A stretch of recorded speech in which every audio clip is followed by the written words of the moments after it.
Assalamualaikum, salam sejahtera untuk kita semua. Om Swastiastu, Nama Budaya, salam kebajikan.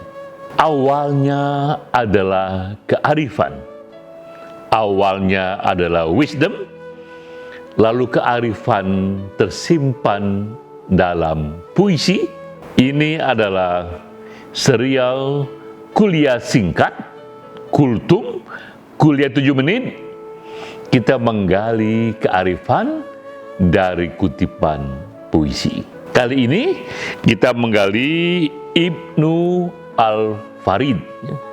Ia lahir di kawasan Tanah Arab, hidup di tahun 1181 hingga 1234. Kita akan mengutip puisinya dari buku Ibnu Al-Farid, Wine and the Mystic Progress. Kutipan puisinya yang kuat ketika ia mengatakan, yang kuingin bukanlah puncak-puncak dunia, aku hanya ingin menatapmu. Yang kuingin bukanlah puncak-puncak dunia, aku hanya ingin menatapmu. Apa permata, apa kearifan yang bisa kita gali dari kutipan ini? Sebelumnya kita kisahkan dulu, ia berbeda dari penyair di zamannya. Umumnya para penyair sufi berasal dari Persia. Ibnu Al-Farid ini, ia berasal dari Tanah Arab, dan juga ada proses yang unik dalam penciptaan puisinya. Putranya bernama Kamal Al-Din menceritakan, katanya kadang ayah berhari-hari hanya di kamar mengalami seperti ekstase, seperti trance, lalu dari sanalah keluar aneka puisi-puisi itu.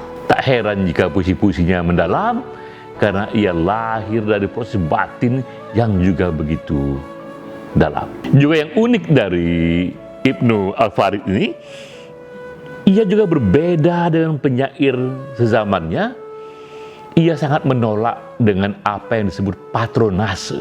Di zaman itu, hal yang biasa sebenarnya jika ada petinggi pemerintahan atau mereka yang punya dana besar, para bangsawan, menjadi patron dari penyair, bahkan juga memberikan berkah ekonomi kepada penyair, bahkan memberikan jabatan. Namun kadang-kadang mereka pun memberikan titipan puisi untuk propaganda. Ibnu Al-Farid tak bersedia kerjakan itu. Ia memilih ingin menjadi penyair yang bebas saja.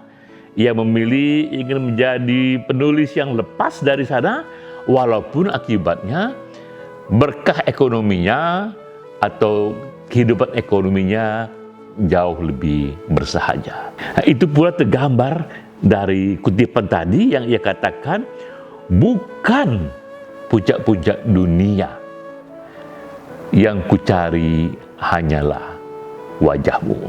Di zaman sekarang kita melihat ada beberapa contoh mereka yang menjalankan prinsip serupa yang kita sebut asketisme intelektual. Jalan yang lebih sederhana, jalan yang lebih memuliakan tujuan-tujuan rohani dengan tidak lagi terlalu melayani kepentingan duniawi. Ada yang namanya itu mereka yang menempuh asketisme intelektual, ada pula mereka yang menempuh jalan charity yang begitu kerasnya. Chuck Finney, kita bisa lihat di Google, ia mendirikan perusahaan duty free. Ini toko-toko yang ada di airport umumnya.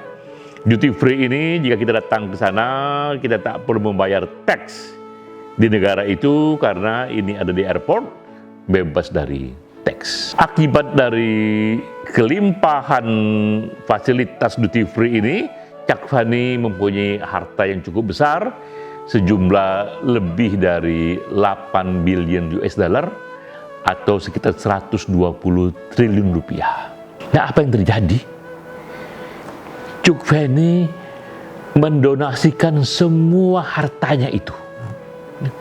Ia berikan seluruhnya 8 billion US dollar Justru ketika ia masih hidup, ia berikan itu kepada aneka lembaga pendidikan di berbagai tempat dunia.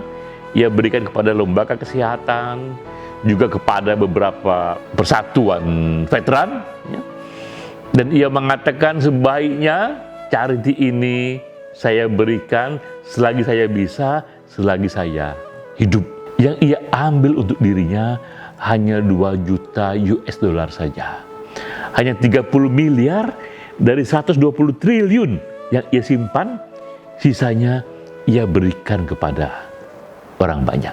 Dan ia berkata, dengan cara ini saya justru merasa lebih bahagia. Ini jalan lain dari yang dikatakan tadi Ibnu Al-Farid, ya, bahwa ia tak lagi terlalu mengejar puncak-puncak dunia, kumpulan-kumpulan dana yang minta ampun besarnya itu, tak lagi ia kejar, bahkan itu ia berikan, karena yang penting bagi dia adalah prinsip-prinsip kebajikan, prinsip-prinsip charity, menolong mereka yang butuh sebanyak yang ia bisa.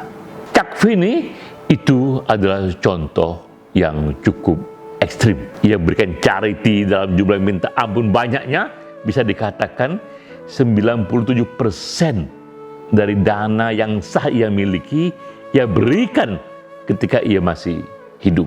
Namun dalam kenyataan yang sebenarnya, karena kita beragam, apa yang dikerjakan oleh Chuck Finney ini hanya salah satu pilihan saja. Yang dikatakan Ibnu Al-Farid pun bisa kita ekspresikan dengan cara yang lebih moderat.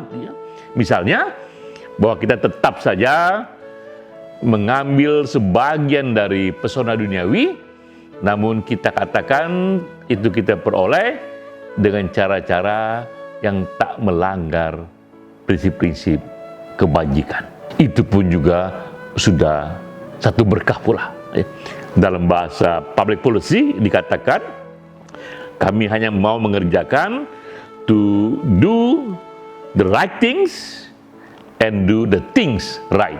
Hanya ingin mengerjakan hal-hal yang bajik dengan cara-cara yang bajik. Dari Ibnu Al-Farid, itulah harta kearifan yang bisa kita kenang, bahwa puncak-puncak duniawi itu bisa ditolak atau bisa diambil, tapi pun kalau itu diambil, jangan pernah melanggar prinsip-prinsip dasar dari kebajikan. Karena yang kuingin hanya wajahmu. Wajahmu ini, wajah Tuhan ini bisa saja itu simbol dari kebajikan pada umumnya. Inilah harta yang sangat penting dari Ibnu Al-Farid yang sudah ia katakan 1000 tahun yang lalu. Sampai jumpa.